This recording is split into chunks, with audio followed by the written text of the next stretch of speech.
trabalho da redação diante desse potencial para conseguir esses prêmios e tal, né?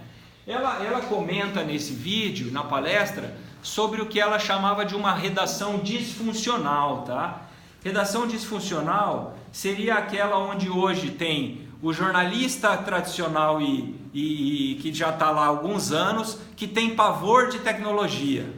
Aí tem o repórter atual, formado, que tem que dar conta de todos os meios. Jornal impresso, site, fotografar, praticamente tem que fazer todas as etapas do processo produtivo sozinho e ainda correndo.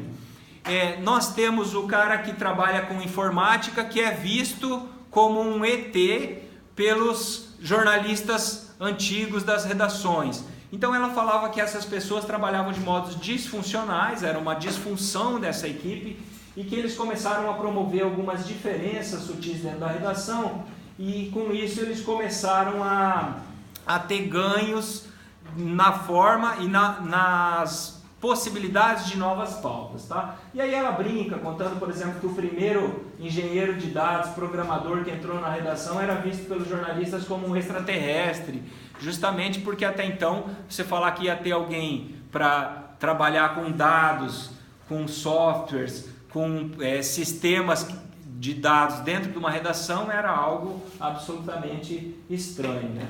Então ela conta um pouco de como foi essa fase de adaptação, em que os jornalistas tinham mais tino e o pessoal da linguagem de programava, eles tinham um pouco mais de técnica, de rigor na hora de trabalhar, porque obviamente era a condição que cada um tem para desenvolver a sua técnica, né?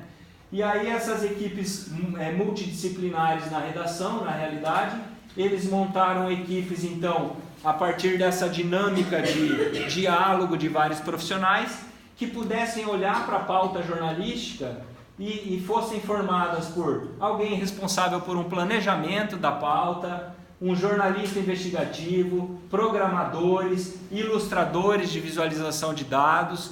E essas pessoas começaram, enquanto departamento de jornalismo de dados, a pensar as pautas juntos. Começaram a sentar diante dos dados disponíveis e a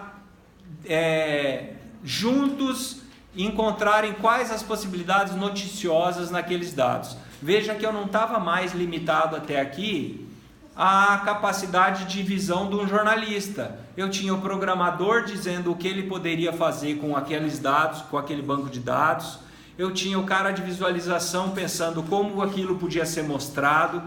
E esse tombo na disfunção, ou seja, essa nova engrenagem de redação com uma equipe multidisciplinar conseguiu ter alguns êxitos e eles conseguiram fazer grandes reportagens premiadas, inclusive essa, né?